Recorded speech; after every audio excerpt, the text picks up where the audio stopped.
Lors d'une expérience d'escalade au cours de laquelle il a risqué sa vie, Michel a ressenti un changement profond en lui-même. Il demande à Daniel d'expliquer ce qui s'est réellement passé. Daniel explique que l'humain ne risque jamais vraiment sa vie, mais peut plutôt perdre une vie dans une expérience évolutive.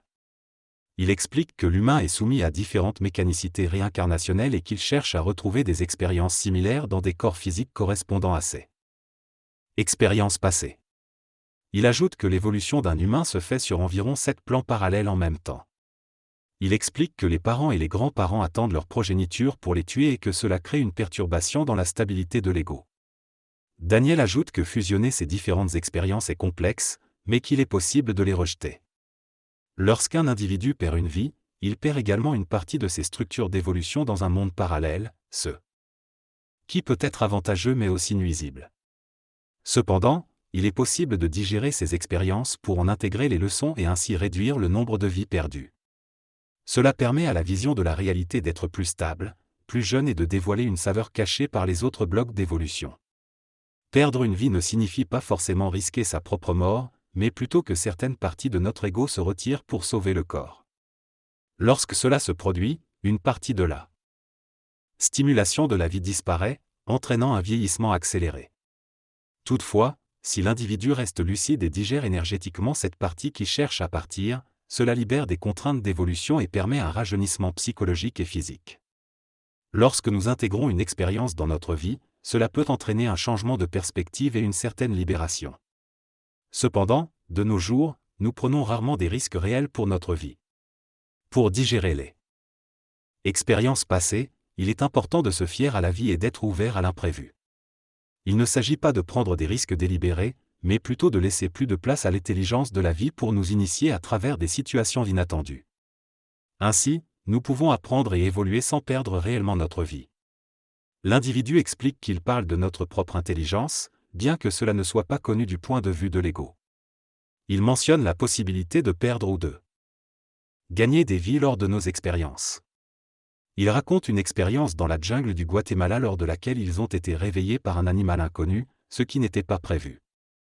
Il souligne l'importance d'être conscient et présent pendant les événements pour pouvoir digérer et utiliser ces expériences. Il partage également une expérience personnelle où il a pu contrôler son corps physique pendant une montée de panique.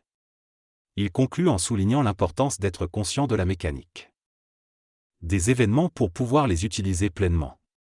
L'auteur relate 2 expériences lors desquelles il a failli avoir un accident, mais grâce à sa conscience et à sa présence mentale, il a réussi à éviter le danger.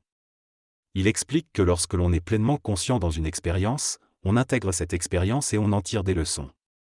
Il mentionne également que la durée de vie des individus peut varier en fonction de différents facteurs tels que l'environnement, la pollution et les conditions de vie. Finalement, il affirme que plus une personne est chargée d'aspects astraux et de personnalités réincarnationnelles, plus cela diminue sa durée de vie. Il est intéressant de noter que certains microclimats sont protégés par le climat général et ne sont pas affectés par les mêmes problèmes de maladies et d'épidémies que nous rencontrons. Cela a un impact sur la psychologie et la réincarnation des habitants de ces régions, car leur mortalité est plus tardive et ils n'ont donc pas besoin de détruire leur corps physique par réincarnation comme nous le faisons. Cependant, la mémoire héréditaire dans les cellules humaines pose un problème majeur, le vieillissement et la mort des corps physiques. Il faudrait donc trouver des moyens d'empêcher le vieillissement du corps pour permettre une évolution réelle de l'individu. Cependant, étant donné que nous sommes connectés au canal réincarnationnel vers le monde de la mort, il y a constamment de nouvelles réincarnations qui nous influencent. Ces réincarnations peuvent être toxiques ou bénéfiques et nous avons besoin de l'énergie pour maintenir notre structure et augmenter notre potentiel. La problématique réside dans le fait que si nous bloquons complètement le canal réincarnationnel, notre ego se suicide. De plus, une grande partie de la réincarnation vient du corps physique lui-même, ce qui nous lie à des schémas familiaux et à une transmission de maladies et de vieillissement. Nos parents sont en réalité la source de notre mort, car ils implantent inconsciemment la mort dans notre corps en inscrivant le vieillissement et la maladie. Il est absurde de constater que les cellules peuvent vivre éternellement de manière isolée, mais vieillissent et meurent lorsqu'elles sont placées dans le corps humain. Des expériences ont été réalisées sur des animaux et ont confirmé cela. Dans ce texte, l'auteur parle de la notion de mort et de son influence sur notre existence. Il explique que la mort est programmée dans nos gêne est que même si notre corps est bien entretenu, il finira par mourir. L'auteur s'interroge sur le rôle de l'ego dans cette mortalité et suggère que l'ego ne peut pas se permettre de ne pas mourir car il est construit à partir de souvenirs d'expériences passées. L'auteur mentionne également que nos ancêtres ont transmis l'expérience de la mort à travers leurs gènes, ce qui explique pourquoi la mortalité est ancrée en nous.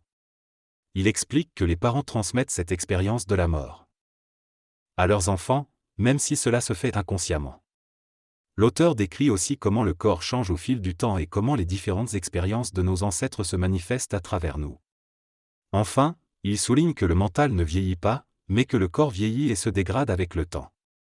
Le texte aborde la question de la réincarnation intracorporelle, c'est-à-dire le fait de se sentir vieillir et hériter des caractéristiques physiques de nos parents.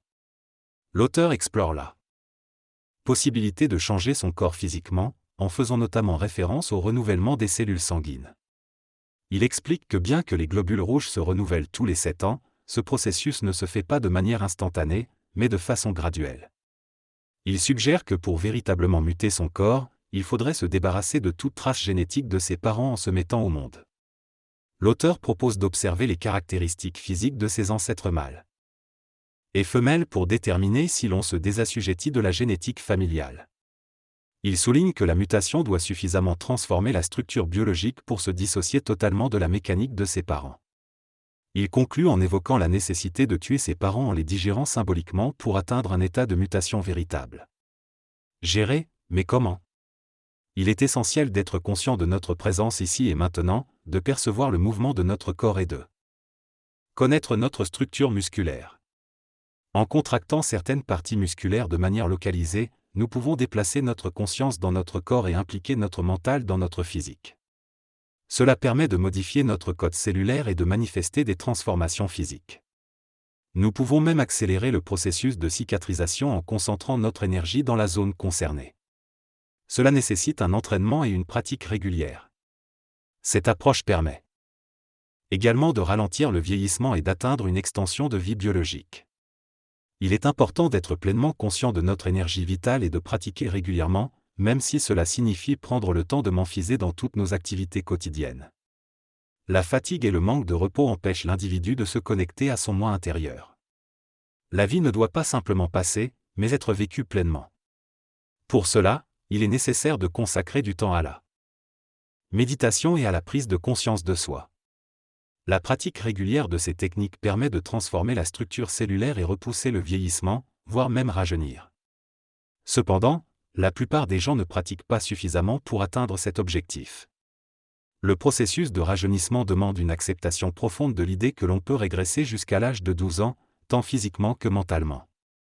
Il s'agit d'une transformation de la codification génétique et d'un processus d'addition plutôt que de réduction.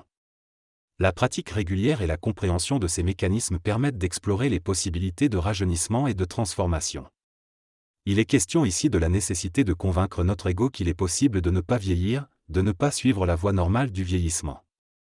L'auteur souligne que les signes de vieillissement tels que les rides, les cheveux gris, etc. ne sont pas nécessairement des symptômes de vieillissement, mais peuvent être des signes d'un plan astro. Il est donc important de convaincre notre ego que le vieillissement n'est pas inévitable et que nous avons la possibilité de rajeunir. L'auteur évoque également la nécessité de trouver un moyen de devenir rétrograde pour rajeunir complètement la structure biologique tout en restant ce que nous sommes. Cependant, l'ego semble être ambivalent entre le désir de partir de la planète et l'envie de ne pas mourir. Dans cette synthèse, l'auteur parle de l'ego et de sa résistance à vouloir vieillir et mourir. Il souligne que l'ego accepte facilement le vieillissement, mais espère ne pas mourir. Il explique que l'ego peut empêcher les tentatives de rajeunissement en cherchant des solutions superficielles comme l'utilisation de crèmes. Il suggère que l'ego ne devrait pas intervenir dans le processus de vieillissement et que l'on devrait se concentrer sur l'égoïsation, c'est-à-dire prendre soin de soi. Il mentionne ensuite un moyen intéressant pour devenir immortel et rajeunir physiquement, mais précise que cela est inapplicable pour l'homme, nécessitant une intervention extraterrestre. Il parle également de l'énergie vitale et de la possibilité de sculpter et de transformer la structure atomique du corps physique grâce à cette énergie. En conclusion, il recommande d'être conscient de son corps physique et promet d'expliquer dans une deuxième partie comment on peut muscler dans l'énergie vitale.